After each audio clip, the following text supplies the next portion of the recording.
क्या minority communities अपने schools और कॉलेजेस खुद एस्टैब्लिश और मैनेज कर सकती है? क्या गवर्नमेंट उनके राइट्स को कभी लिमिट कर सकती है? वेलकम टू लॉ बडी। आज हम बात करेंगे आर्टिकल 30 की, जो माइनॉरिटीज के एजुकेशनल राइट्स को प्रोटेक्ट करता है। तो चलिए शुरू करते हैं। So, Article 30 talks about right of minorities to establish and administer educational institutions. Article 30 का clause 1 जो है वो clearly कहता है कि all minorities whether based on religion or language shall have the right to establish and administer educational institutions of their choice. इसका मतलब है कि चाहे वो religious minority हो या linguistic minority हो, उन्हें अपने schools, colleges बनाना और चलाने का पूरा right है। देन हमारे पास आर्टिकल 30 का क्लॉज 1A।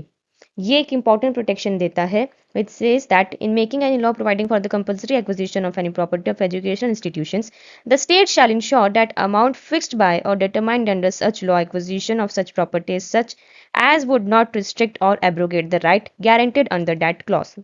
यानी कि अगर गवर्नमेंट उनका इंस्टीट्यूशन एक्वायर करती है तो कंपनसेशन ऐसा होना चाहिए जो उनके राइट्स को रिस्ट्रिक्ट या खत्म ना करे। ये क्लॉज 42nd अमेंडमेंट से ऐड हुआ था।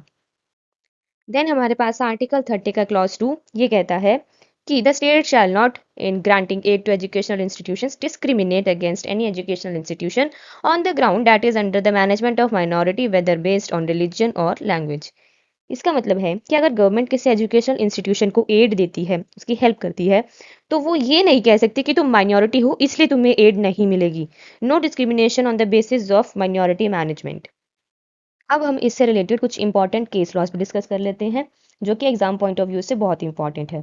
सबसे पहला है Saint Xavier college versus the state of Gujarat. ये केस 1974 का है और सुप्रीम कोर्ट ने कहा कि माइनॉरिटी इंस्टीट्यूशंस अपने कम्युनिटी के स्टूडेंट्स को एडमिशन में प्रेफरेंस दे सकते हैं, बस एडमिशन प्रोसेस फेयर और ट्रांसपेरेंट होना चाहिए। ओके। देन हमारा नेक्स्ट लैंडमार्क जजमेंट जो है वो है DAV college versus the state of Punjab. ये केस 1971 का है। इसमें ये हेल्ड हुआ था कि माइनॉरिटी इंस्टीट्यूशंस अपने टीचर्स अपॉइंट करने का राइट रखते हैं, लेकिन क्वालिफिकेशंस और सुटेबिलिटी के नॉर्म्स फॉलो करने होंगे। देन हमारे पास है SP Mittal versus union of India 1983। इसमें ओरोवाल टाउनशिप का एग्जाम्पल दिया गया था। कोर्ट ने देखा कि क्या इंस्टीट्यूशन जेन्युइनली रिलीजियस या कल्चरल पर्पस सर्व कर रहा है या नहीं। यह आर्टिकल 30 के इंटरप्रिटेशन में रेलिवेंट था। देन एक लास्ट लैंडमार्क जजमेंट जो है वो है TMA pi foundation versus the state of Karnataka. ये केस है 2002 का।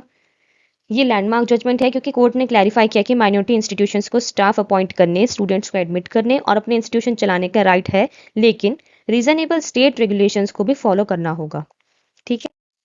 तो माइनॉरिटी राइट सिर्फ एक लीगल टर्म नहीं, ये भारत के डेमोक्रेटिक फैब्रिक का भी हिस्सा है। आपका क्या कहना आर्टिकल 30 के बारे में कमेंट में जरूर बताएं और ऐसे सिंपल और सॉलिड एक्सप्लेनेशंस के लिए सब्सक्राइब करें your law buddy. Thank you.